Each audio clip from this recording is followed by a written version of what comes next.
Sota l'atenta mirada de la sempre majestuosa serralada del Cadí, les muntanyes de l'Alt Urgell han estat testimoni de la quarta cursa de la Copa Catalana de Curses per Muntanya. A l'última cursa disputada en plena primavera a la Vall d'en Bas, Marc Oller i Natàlia González es van emportar la victòria a la Cames de Ferro. González manava amb mà dura la general femenina i Oller se situava en plena lluita pel títol amb Genís Porqueres.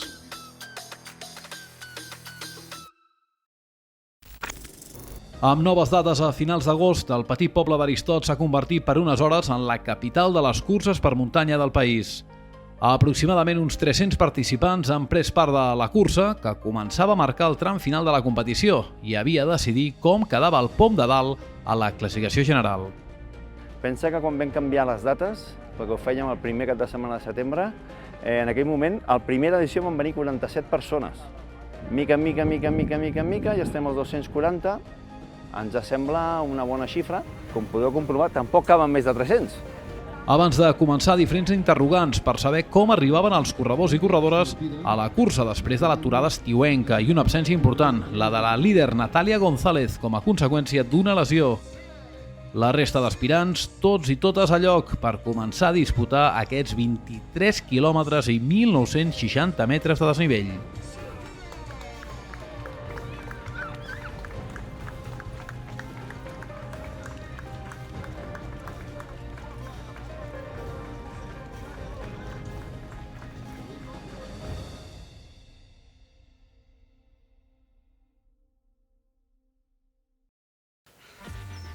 Aquesta quinzena edició de la Trobada d'Aristot ha presentat un recorregut diferent, buscant una baixada per una zona amb més ombra per evitar les altes temperatures del mes d'agost. Els participants s'han trobat d'entrada i després d'un curt camí pla una important ascensió on pràcticament de cop se superaven els primers 1.000 metres de desnivell de la prova. El grup compacte s'ha trencat de bon començament i al capdavant han començat a marcar el ritme els principals favorits. En categoria masculina, molta igualtat entre Josep Pagès, Marc Rota, Xavi Sebastià, Genís Porqueres i Marc Oller, que s'han intercanviat posicions fins a pràcticament el tram final de la cursa.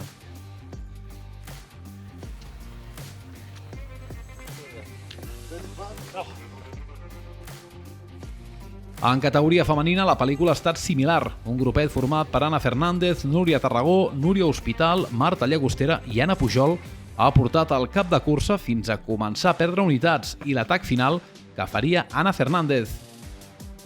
L'absència de la líder Natàlia González era una bona oportunitat per les seves perseguidores a la general per retallar punts amb la guanyadora de les dues últimes curses de la nostra Copa.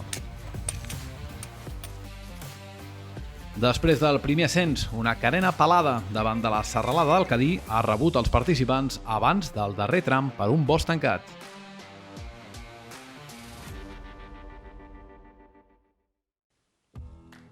Vam canviar el recorregut, primer era tot pista, amb el temps hem passat a 24, 16, 10 i 6, i bueno, i anar millorant, anar buscant recorreguts diferents, aprofitem per netejar els camins. A veure, intentem fer tot el més casolà possible, el més proper possible. Però ja et dic, és una feina de tots. Un puntet aquí, tot acaba sumant i fas el gran muntatge. Últimes rampes, amb Josep Pagès estirant ja de Marc Rota i Xavi Sebastià. Genís Porqueres i Marc Oller ja havien perdut contacte amb els tres primers abans de començar el darrer descens. Jo anava entre els tres primers sempre, no mirava enrere per no pensar si venien o no, però sí que sabia que érem 5 o 6 tot el rato a la part de pujada. I a dalt, a l'avituallament final, ja quedava l'últim tram de baixada i m'ho he jugat tot fins al final. La meta esperava Pagès per emportar-se la primera victòria de la temporada. Al pòdium a Josep Pagès l'han acompanyat de molt a prop Marc Rota i Xavi Sebastià. Anna Fernández també havia iniciat el seu atac per agafar distància amb les seves perseguidores. De prop la seguia Núria Tarragó, amb el genoll ple de sang, però que va poder acabar la cursa, i Núria Hospital, que era tercera a poca distància de les dues primeres. He sortit bastant conservadora, ja sabia el que m'enfrontava, ja vaig vindre l'any passat, llavors sabia que que era més durada que en principi sembla, llavors he sortit xino-xano, anar fent, i després, bueno, a la segona pujada ja he apretat una miqueta, després a la baixada i sobretot he fet canvi de ritme a l'última pujada i ja amb totes fins al final. Fernández aconseguia també la seva primera victòria acompanyada al pòdium de Núria Tarragó i Núria Hospital. I aquestes són imatges del poble d'Aristot, que, segons explica la seva història, es va construir a la zona més ventosa de les muntanyes de l'Alt Urgell per fer sortir la pandèmia de la pesta del segle XIV.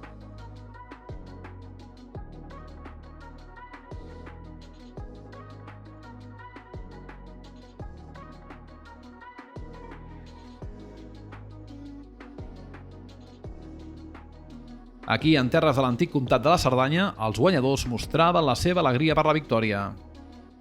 Vull dir, jo anava amb aspiracions de fer-ho el màxim bé possible, no m'esperava pas guanyar això ni molt menys.